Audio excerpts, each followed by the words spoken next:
Hello, guys. Welcome to Ashley Lancelot Show. Today is Thursday, and it'll be the VRChat review.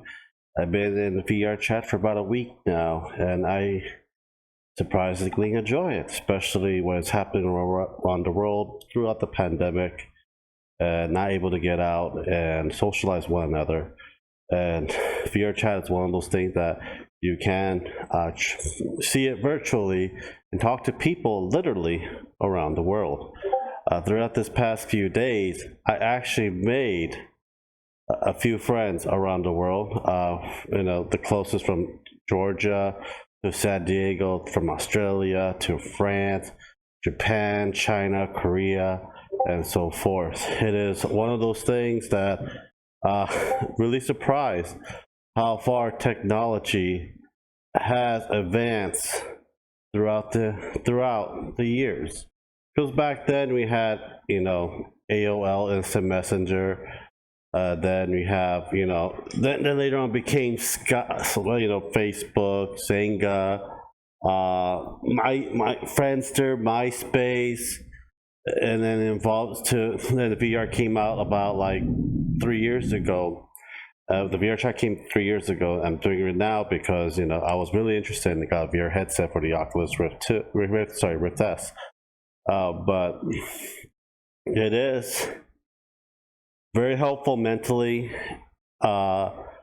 letting we humans are very social animals. We are actually very social animals. We're not we don't do good with being a hermit all the time.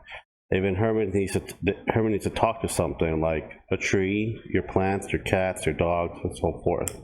I met several very nice, good people, good friends. Now we have Discord, and knowing that you can actually build a community in VRChat to help one another. We have a friend of ours that lives in France.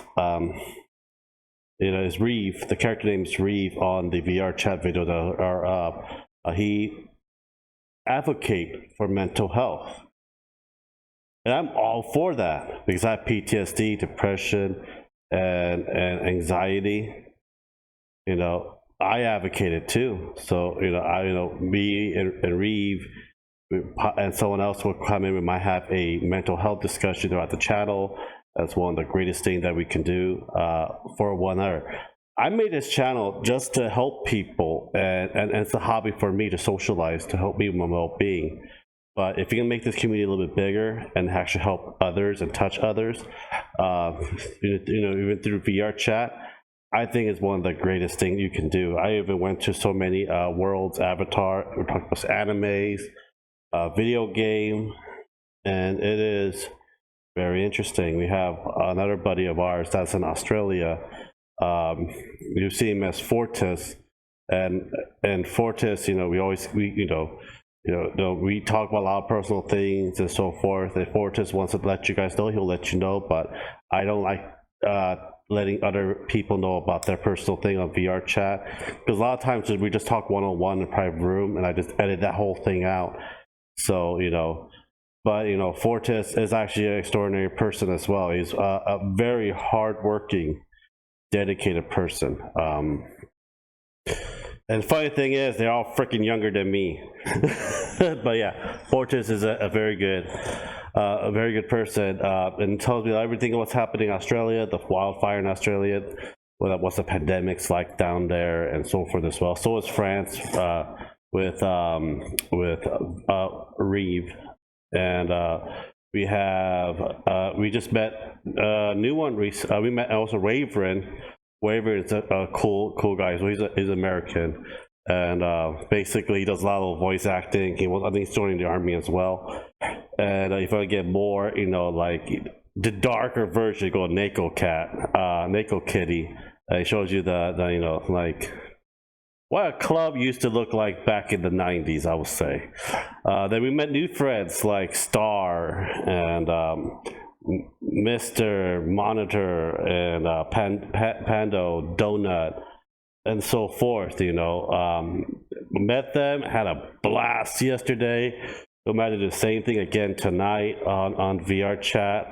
Now I'll be recording it, but a lot of these videos are gonna be like 10 minutes long. Not gonna be 30 minutes anymore, but it's gonna be 10 minutes long, and it is probably gonna be, you know, more focused on like character talking point and everything else, going exploring the world of the VR chat.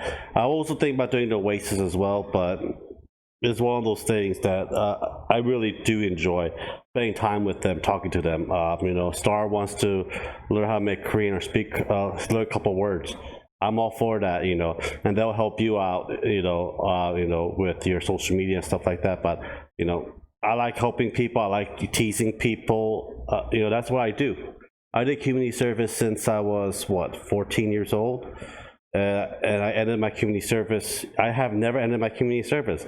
I'm doing it right now. VRChat, helping people with personal problems. If you're in America, there's a lot of nonprofit organization out there that will actually take you in and help you out as well. It's one of those things. It's a community that you can have and grow and become friends later on if that ever happens, or meet up one day in a spot, stuff like that. Because we're planning, after this is all over, flying to France to see Reef and flying to Australia to see Fortis. Yes, we're coming, and we better find the best food around there too, because Lance is hungry. Fatty needs to eat. You know, stuff like that. but if they come to America, they can stay at our place. You know, they don't. You know, they can stay at our guest bedroom and show them around where we live. We live. They go to an amusement park or Disney World. I think we're like 6-7 hours away from Disney World where we live. But yes, it is one of those things, and I truly believe that there is a lot more potential on it, but there's some downsides on VRChat that I am going to discuss. Actually, yeah, now, because I want to make this a 10-minute video. So there are downsides. There are a lot of people. I mean, creepy people. For them, it's fun. There's another category for them. I forgot what they're called, but they will go like in a huddle in a room and you know, do like the furry meme in the corner. I'm not against furry. I don't care about it, but you know, they'll like, you know, gather around, and I think people have a good idea what I'm trying to say. But if not, I will private message you what I'm trying to say, because I make it a little bit PG here. There are very loud, obnoxious people. We have a lot of younger kids. Some younger kids are actually well behaved and understandable, and there's other one that is like a 3-4-year-old on a headset exploring the world. That's fine, but you can block them and block their avatar. There are a lot of avatar that is disgusting. There's a lot of avatar that's like, why isn't this banned in the world yet? But I like to clone it. And if you have a VR headset, it's like you need to get a very good CPU and GPU on your computer. It has to be very good, because they did not regulate it. Once you put the VR headset in for the VR chat, your frame rate will drop dramatically. You're going to have to be careful with that on VRChat. Right now, I'm waiting for my 2060 Super tomorrow, so hopefully that will fix it. I have a 6060 Ti. A lot of people use a 1700 series on theirs, and they say it works fine. But the 30,000 card is coming out. The 3000 cards are coming out. So hopefully that, you know, when that comes out, it'll be a lot more better VRChat. But there's something called Oasis. I'm trying to figure out it's like VRChat, but they said Oasis it's not that great. But anyhow, guys, let me know what you think. Oh, my rating is 8 out of 10. I'm pretty much going to do this every day and record and stream and help out people as much as possible. Talking through Discord, Facebook, Instagram, Twitter, through YouTube comments. So far, what I can do is I will help as many and take as much help as I can. I would love to build a community. I would love to do a huge podcast. I like to do it like a world. I would like to travel around the world, do a meet and greet. Well, yeah, guys, thank you guys for watching. Subscribe, like, and share. I'll talk to you guys next time. Bye bye.